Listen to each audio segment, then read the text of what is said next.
နာဇီအတွက်တစ်ဆက်ဖောက်ဂျူးတွေအတွက်ကတင်ရှင်ဒုတိယကမ္ဘာစစ်ဆိုတာလူသားမျိုးနွယ်သမိုင်းမှာအမောင်မိုက်ဆုံးကာလတစ်ခုပ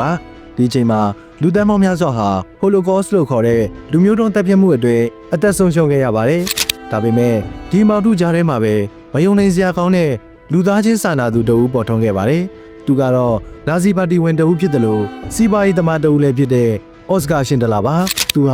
ာနာဇီတွေရဲ့လူသက်ဆက်ပွဲတွေကနေဂျူးလူမျိုး1200ရဲ့အသက်ကိုကယ်တင်ခဲ့သူဖြစ်ပါတယ်အော်စကာရှင်ဒလာကို1908ခုနှစ်အော်စတြေးလျဟန်ဂေရီအင်ပါရာအတွင်းရှိမိုရီဗီးယားပြည်နယ်စစ်တော်မြို့မှာမွေးဖွားခဲ့ပါတယ်အစားပိုင်းမှာတော့သူ့ကိုလူကောင်းတရားလို့ပြောဖို့ခက်ပါတယ်သူဟာအရက်တောက်တဲ့မိမရှုပ်တယ်ပြီးတော့နာဇီတွေအတွက်အဘရာလို့ခေါ်တဲ့ဂျာမန်စစ်ဘက်ထောက်လှမ်းရေးမှာတရှို့လုပ်ပေးခဲ့သူပါ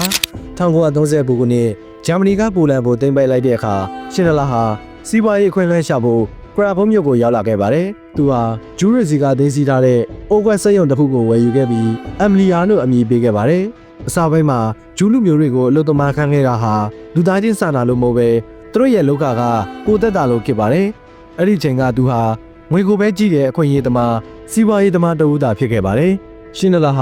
ာဂျူးလူမျိုးတွေစုပြုံနေထိုင်ရတဲ့ကရာဘိုကတ်တိုအတွင်းမှာနာဇီတွေကဂျူးလူမျိုးတွေကိုရဲရဲဆက်ဆက်နှိပ်စက်နေရဖို့ကိုယ်တိုင်မြင်တွေ့ခဲ့ရပါတယ်။ဒီမြင်ကွင်းကသူ့ရဲ့စိတ်ဓာတ်ကိုအကြီးအကျယ်ပြောင်းလဲသွားစေခဲ့ပါတယ်။အဲ့ဒီချိန်ကစပြီးသူဟာငွေရှာဖို့ထက်သူ့လူသမားတွေရဲ့အသက်ကိုကယ်ဖို့ပဲအာရုံစိုက်ပါတော့တယ်။1943ခုနှစ်မတ်လမှာဂျူးလူမျိုးတွေနေထိုင်တဲ့ကရာဘိုကတ်တိုကိုနာဇီတွေကအင်အားသုံးဖျက်သိမ်းလိုက်တဲ့အခါရှင်လာရဲ့အလူသမားတွေအပါအဝင်ဂျူးအားလုံးဟာအဲ့ဒီနေရာမှာဆက်နေထိုင်ခွင့်မရှိတော့ပါဘူး။အသက်ရှင်ကျန်ရည်သူအားလုံးကိုမြို့ပြင်မှာရှိတဲ့ပလာရှိုးလူစကန်ကိုပို့ဆောင်လိုက်ပါတယ်။ရှင်လာရဲ့အလူသမားတွေဟာပလာရှိုးစကန်ထဲမှာအကျဉ်းသားတွေအပြည့်နေထိုင်ရင်းဒီဘက်မှာတော့မြို့ထဲမှာရှိတဲ့ရှင်နလာရဲ့အမလီယာစက်ရုံကိုလမ်းလျှောက်လာပြီးအလုပ်ဆင်းခဲ့ကြရပါတယ်။ဒါဟာ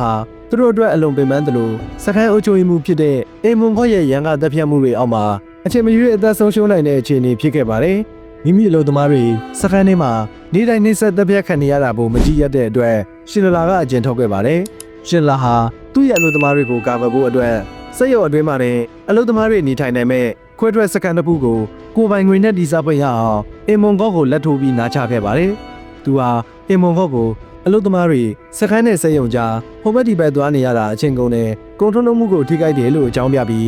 သူ့စက်ရုံဝင်ထဲမှာတဲ့အလုပ်သမားတွေနေထိုင်မှုစကန်ဝက်တစ်ခုကိုတည်ဆောက်နိုင်ခဲ့ပါတယ်။အဲ့ဒီနောက်ပိုင်းမှာတော့ရှင်နလာရဲ့အလုပ်သမားတွေဟာစက်ရုံဝင်ထဲမှာပဲပုံမလုံးကျုံစွာနေထိုင်ခွင့်ရခဲ့ကြတာဖြစ်ပါတယ်။ဒါအပြင်အဖိုးတန်ဝိုင်းတွေစိန်တွေနဲ့အဖိုးတန်ပစ္စည်းတွေကိုသုံးပြီးသူ့လူသမားတွေကိုအော်ဆွေးလိုတင်မင်းတမတ်စကန်တွေစီမပို့အောင်တားဆီးခဲ့ပါတယ်။သူ့ရဲ့စက်ရုံဟာဂျူးတွေအတွက်လုံခြုံတဲ့နားခိုရာတစ်ခုဖြစ်လာခဲ့ပါတယ်။ဂျာမန်တပ်တွေစစ်ရှုံးကနေအချိန်မှာနာဇီတွေကအကျဉ်းသားအလုံးကိုတပ်ဖြတ်ဖို့ပြင်ဆင်လာပါတယ်။ဒီမှာကဘာကျော်ရဲ့ရှင်နယ်လာလစ်ပေါ်ပေါက်လာတာပါ။သူဟာသူ့ရဲ့စက်ရုံကိုဘရွန်လစ်ကိုပြောင်းရွှေ့ဖို့ခွင့်ပြုချက်တောင်းပြီးအသက်ကယ်တင်ရမယ့်အလုပ်သမား1200ရဲ့အမည်စီရင်ကိုပြုစုခဲ့ပါတယ်။သူဟာဒီလူတွေရဲ့အသက်ကိုကယ်တင်ဖို့အတွက်သူ့ရဲ့ပိုင်ဆိုင်မှုအလုံးကိုအသုံးပြုခဲ့ပါတယ်။ရှင်နလာဟ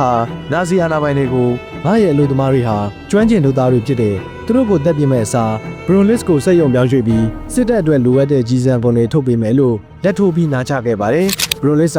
ရှင်နလာရဲ့ဇာတိမြေဖြစ်တဲ့မိုရီဗီးယားဒေသမှာရှိပါတယ်။အဲ့ဒီမှာစက်ရုံအသေးဖွင့်ခွင့်ရခဲ့တာကြောင့်သူ့ရဲ့အလုပ်သမားတွေလည်းအသက်မခံရတော့ပဲအသက်ရှင်ခွင့်ရခဲ့ပါတယ်။စစ်ကြီးပြီးဆုံးချိန်မှာတော့ရှင်နလာဟာတတိဘွားကနေလူမွဲပြပုံဘွားကိုရောက်သွားခဲ့ပါတယ်။စစ်ကြီးပြီးချိန်မှာရှင်နလာဟာနာဇီပါတီဝင်ဖြစ်တာကြောင့်စစ်ရာဇဝတ်ကောင်အဖြစ်အဖမ်းခံရမှာကိုစိုးရိမ်ခဲ့ပါတယ်။ဒါပေမဲ့လည်းသူကယ်တင်ခဲ့တဲ့ဂျူးလူမျိုးတွေက